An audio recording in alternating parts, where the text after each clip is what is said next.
I could win and then I could fail, and that seemed like a really stupid strategy. I talked to some of the people that I'm communicating with on a regular basis. I've talked to them about this quite regularly. I thought about running in the last Liberal leadership race. Then I thought about running in the last Conservative leadership race. And then I thought about running when all this fell apart, provincially, because I think Kathleen Wynne is an utter disaster. I think she's the most dangerous woman in Canada. And the Conservatives are in terrible disarray. But, I thought it through. I thought, look, well, let's just take the situation with the power grid in Ontario. It's a mess. All right, so if I felt that I would be able to do something credible about that, let's say, that would probably be 6 months worth of 16-hour-a-day study, nonstop, just to understand it. It's like, I'm not prepared. It's a hard job. If you take it as a job, if you're serious about this, you have to understand it. And like the hydrogrid is just one small corner of the complexity of Ontario, let's say. I thought, well, I could throw my hat in the ring and it would make for an interesting political. It would make for interesting politics. But then I could win and then I could fail, and that seemed like a really stupid strategy. And then I'd also have to stop doing everything else I'm doing, and that doesn't seem advisable at the moment. Because I think I've thought about politics my whole life, ever since I was 14, even younger than that. And I've always made the same decision, which was to work at the psychological level, essentially, rather than at the political level. I think for me, it's the right level. I'm curious as to what your thoughts are on Justin Trudeau, your current Prime Minister, and your government in general. I think he's appalling.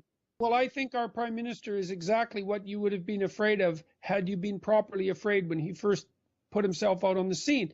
So this is, when Justin Trudeau ran for office, I thought, I don't have any respect for what you're doing, because you wouldn't be doing this if your father wasn't the most famous Prime Minister in Canada in the last 50 years. So you have a family name, Trudeau, and you're capitalizing on that. And that's, I would say, well, that shouldn't disqualify you from political office, but you should have earned your name before you dared to throw your hat in the ring. And there's no evidence whatsoever that he had earned his name. And there's certainly no evidence now. So I thought, well, I'm very suspicious of your character, because you should have thought very long and hard about daring to run for political office on the strength of your name alone. It's a narcissistic and juvenile thing to do, but he did it. And then I thought, okay, well, it was time for a new government in Canada. It was time for a change. And despite the fact that it was an error in judgment to run in that manner, maybe you'll be credible.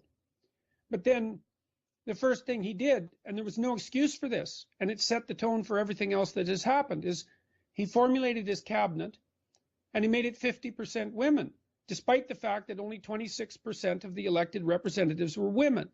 And when pressed on that, he said, well, because it's 2015, which is a facile answer. His responsibility was to go through his members of parliament and to pick the most qualified people to do the hard work necessary to do a characterological and skills analysis of every single one of those people, and pick the best people, regardless of their race, creed, color, or sex, period. And he didn't do that, and Canadians gave him a free pass. And that was a very bad idea, because, well, first of all, because it was an abdication of responsibility. Second, because it was kowtowing to an ideological position. And third, because he stacked his cabinet with people who were ideologues who weren't qualified. And now we're seeing the consequences of that. The last budget, for example, the whole budget, the main theme of the budget is to address the inequitable situation between men and women, which doesn't even exist. So he's twisted the whole budget to solve a fictional problem with an ideological strategy. It sounds very similar to what's going on here, where it's all about kind of targeted demographics and putting people in a position because they're women or because they're black, not because they're competent in that necessary position. And this has real-world consequences for many people in South Africa. The last 9 years have been anything but sterling for the average South African, and particularly bad for the poor. Are you very optimistic about South Africa and what kind of a future we have? I'm very pessimistic about your country. I think you guys are in for an absolute catastrophe over the next 10 years. I hate to say that, but this last bit of legislation with regards to the farmers' lands, that's really, really, really not good. What do you think of the stories you've read about South Africa in the news in the last little while? It seems that we've cracked the nod in some quite important foreign papers when it comes to this discussion about expropriation of property without compensation. Well, I was absolutely heartbroken, I would say, when I read the news from South Africa this week. I think it's politically expedient to do what your government is doing. I think it appeals to the worst in everyone. I understand that South Africa has extremely serious social problems and that inequality in South Africa is very, very high. And it's not obvious at all what to do about that. And it's clear that it's suboptimal. But to demolish the rule of law as a precursor to solving that problem only means that it's going to get way, way, way worse before it gets better. I mean, isn't it reasonable to think of Zimbabwe as an example? Is that an unreasonable comparison? Well, Venezuela. I mean, the same people who would implement stupid, proven policies of destruction in South Africa would probably want to use Venezuela as an example, even though it's a lamentable, demonstrable failure in every which way. It doesn't seem that there's any ability to learn the lessons of history among leaders who are hell-bent on enforcing their ideology on the populace. Well, I think it's a catastrophe, and I can't see how South Africans can be sleeping easily in their beds these days. So, Dr. Peterson, good to have you on the program. Thank you very much. With the popularity of your book and your YouTube lectures, you're obviously tapping into something that nobody else is tapping into at the moment. What is that? It's partly responsibility. I don't think that people have talked to young people about responsibility in any real sense. And being on their side at the same time for like 50 years. And that's just too long, because most people find the meaning in their life through responsibility. Isn't it fair to say, though, that some people, through no fault of their own, have tough lives, and that no matter how much personal responsibility they take, that won't change? So, for example, yes. You and I, we've had a lot of good fortune in our lives. We've been born to, reasonably affluent, peaceful countries. I have a job that I have worked hard at, but I've had lots of luck. You have written a book and done a series of lectures that have become embraced around the world. Some people don't get lucky breaks. That's for sure. Some people just die, and horribly. Yeah, life's rough, no doubt about it. And if good luck comes your way, then you should be grateful for it. And if happiness manages to manifest itself, you should be grateful for that too. But how do you give a personal responsibility message while taking account that for some people it's harder to take personal responsibility and the deck is stacked against them? Well, I think the deck is stacked against everyone to some degree, because life is very difficult and we all die. So, but some people do have it harder than others. And all of us have it very hard at some times in our lives. It's like, well, what's the alternative? You take responsibility for that and try to struggle uphill, because the alternative makes everything worse. It's not like it's fair. I know perfectly well that people have brutal lives. I've been a psychotherapist for 20 years. I've seen things you can't imagine, horror shows that you can't fathom, and people who have been hurt in so many ways, so many dimensions. It's like, bitter? Should they be bitter? Should they be resentful? Should they become violent? These things don't help. They have to struggle uphill despite their excess burden. And it's responsibility, not guilt. It's not necessarily their fault. That's not the point.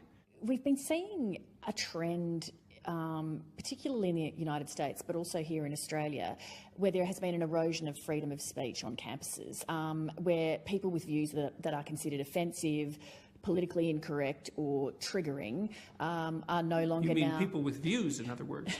Well, there are certain views more than others, tend to be not just the subject of protests, but those people will be, there'll be attempts to exclude them from speaking at campuses. Yeah, I've noticed that. What is going to be the effect if that kind of behaviour continues in those kinds of environments?